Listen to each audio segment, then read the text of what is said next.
Good morning. We are going to look at God's word in Exodus 14. And we're going to start with verse 10 through 14, but we'll be throughout that whole section there of Exodus 14.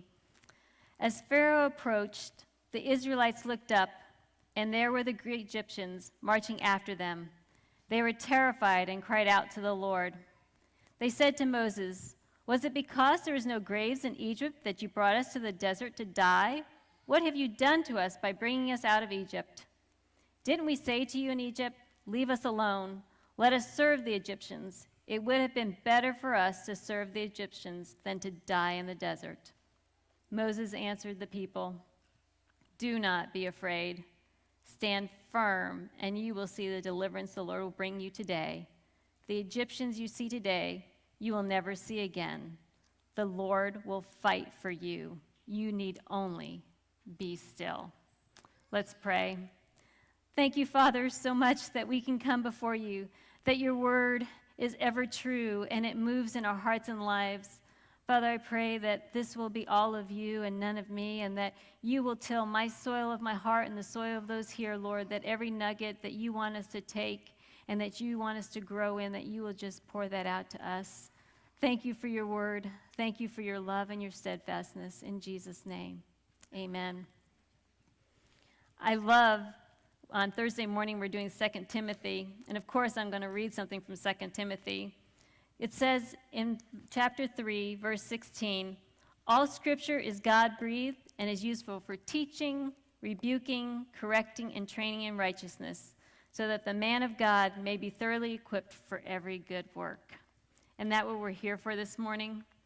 Exodus 14 was written thousands and thousands of years ago, but it is for us today. It is so powerful and useful for us today, because you might find yourself just like the Israelites, where all you can do is be still and know that God is God. There's situations of hopelessness. You may feel overwhelmed. You may feel alone. You may feel depressed. And even with all the loving family and friends you might have around you, you're still in this, and you still feel it. In times when this happens, we just need to stand firm and know that God can move in mighty ways. And at times like that, sometimes he doesn't move the way we want them to move.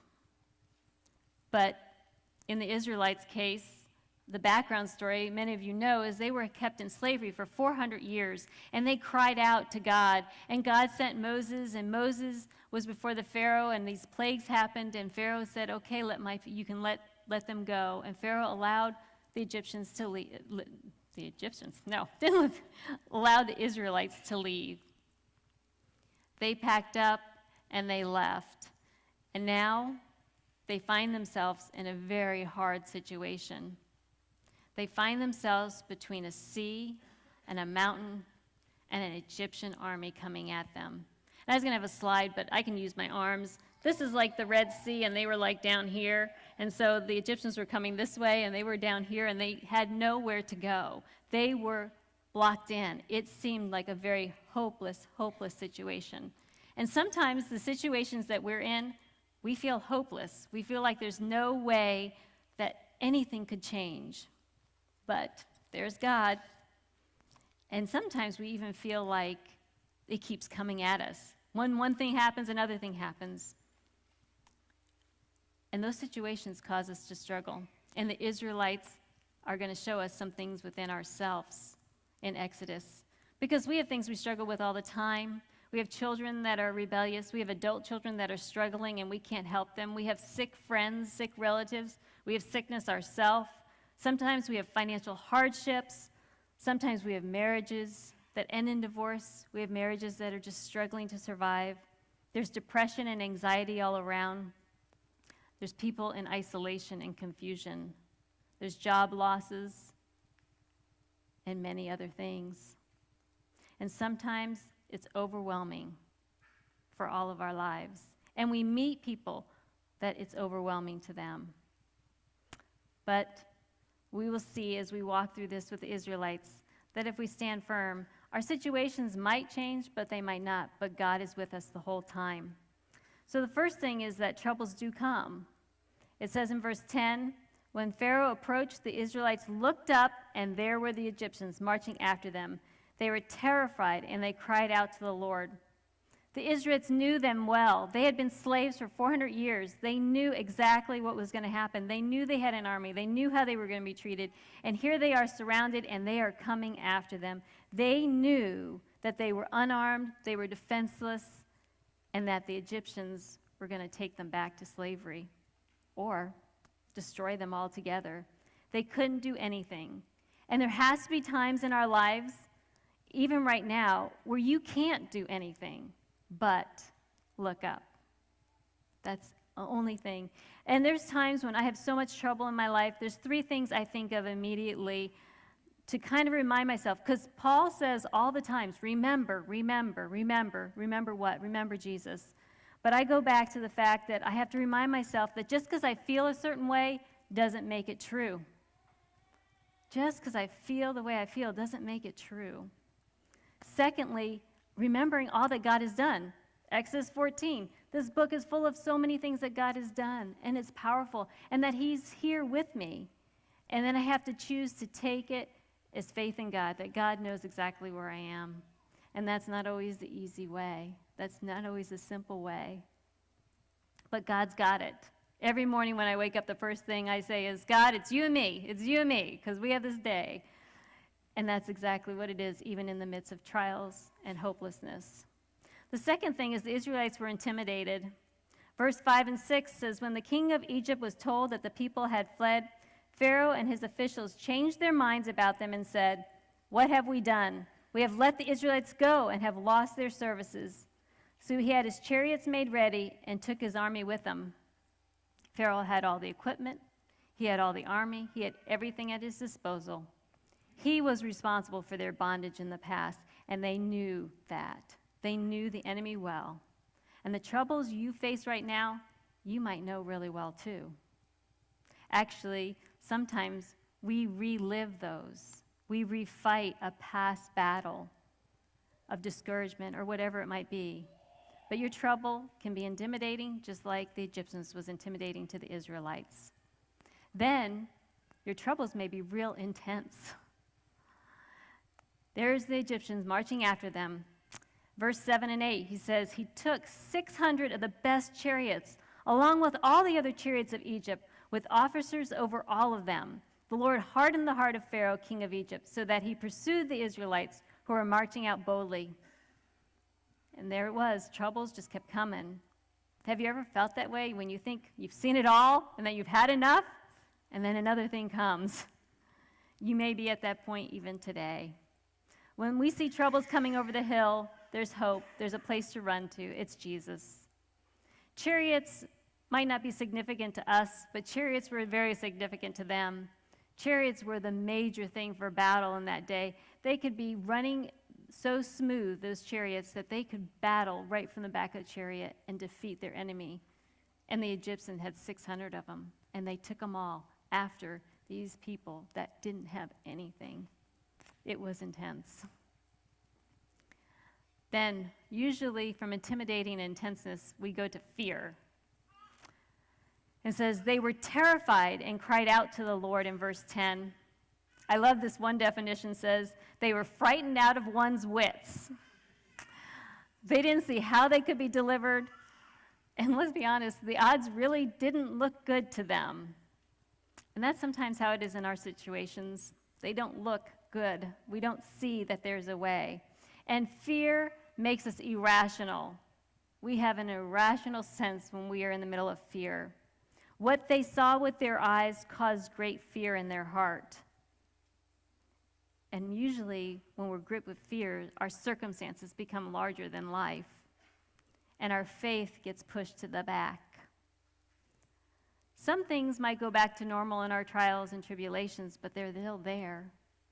And we need to recognize that fear gives us irrational thoughts, and that our life consumed with fear is not consumed with faith, and that faith is what can conquer our fears. Now, I know you're thinking this really sounds good, but, I'm in this middle of this thing. Well, fear then leads us to doubt. Doubt happens, but we need to stand firm. It says in verse 11 and 12, they said to Moses, "Was it because there was no graves in Egypt that you brought us to the desert to die? What have you done to us, bringing us out of Egypt?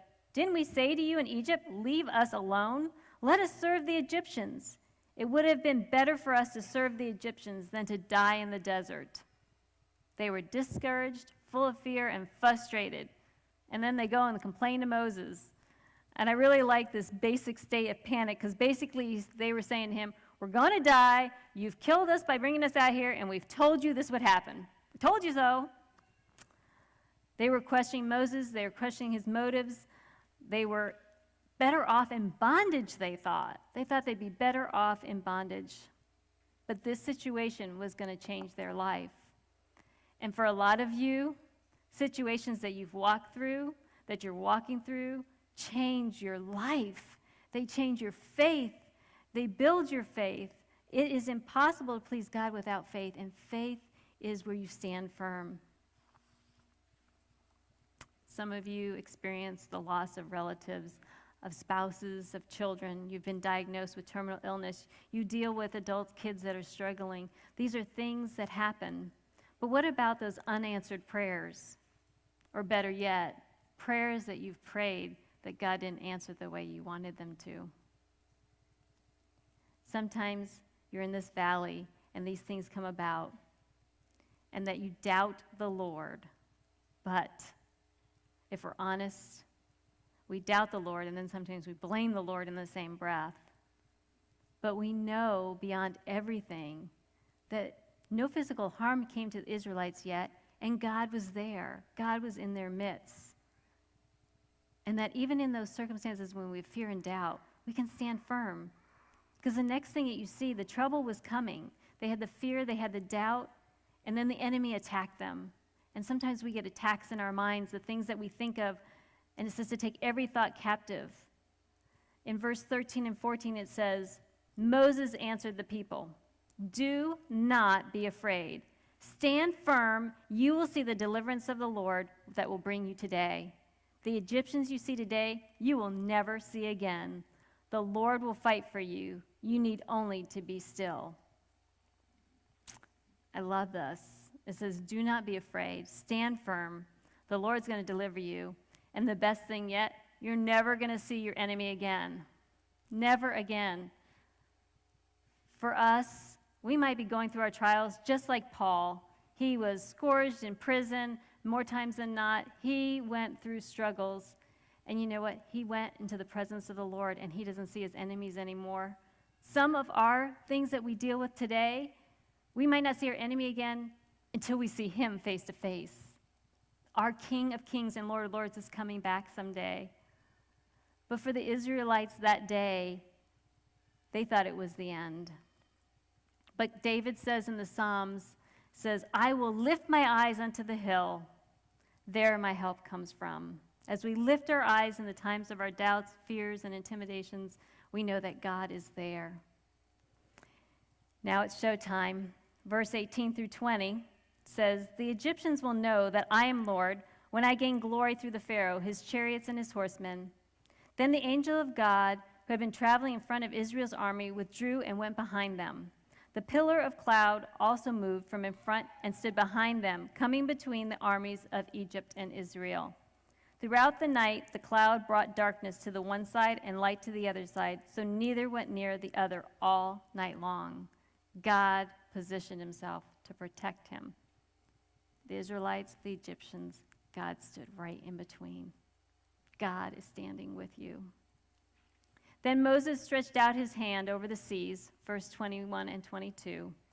And all that night the Lord drove the sea back with a strong east wind and turned it into dry land. The waters were divided, and the Israelites went through the sea on dry ground, with a wall of water on their right and on their left. In 1998, DreamWorks put out one of their first movies. It was called Prince of Egypt. I had a 9-year-old and a 7-year-old, so this is almost 18 years ago. And I don't know if I was more excited than them. I'm sure I was more excited to go than them. And I took them to this movie, and obviously Prince of Egypt, it was all about this. And there's a clip in this movie that even 18 years later has made such an impression in my life. And so I wanted you to just sit back and watch The Power of God. Now, it's DreamWorks, it's a movie, so there's not a literal interpretation, but it gives you the enormous feeling and the power of it. Watch.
With this staff, you shall do my wonders.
That was powerful to me.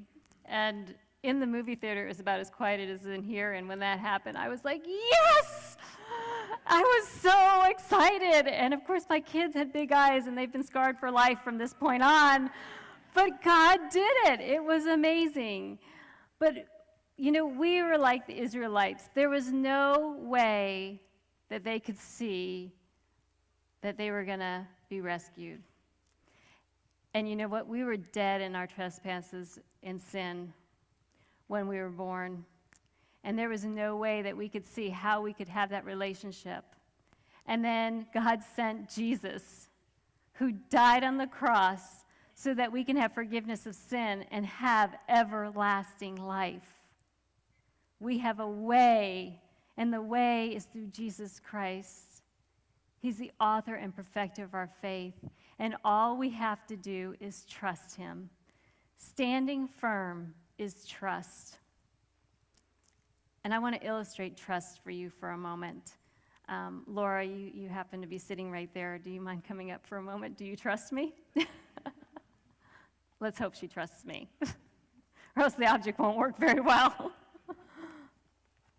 Here's a cup, and I have a cup, and I want you to stand here and hold the cup like that, straight out, like that. Okay, and I'm going to add water to your cup, and I'm going to add water to my cup. Now, and you can follow directions too, right? I mean, you're a preschool teacher, you can do it. So, can you tap your head? Tap your stomach? Okay, now you're going to hold this cup out, and you're going to close your eyes and turn around in a circle. Okay. In heels. You're going to do it. All right.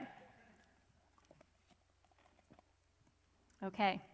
Now, you and I, you can open your eyes. Okay. On 3, you're going to take and you're going to pour it over your head. You and I together. Yeah, ready? You trust me? Yeah. Okay, let's do it. 1, 2, 3, go.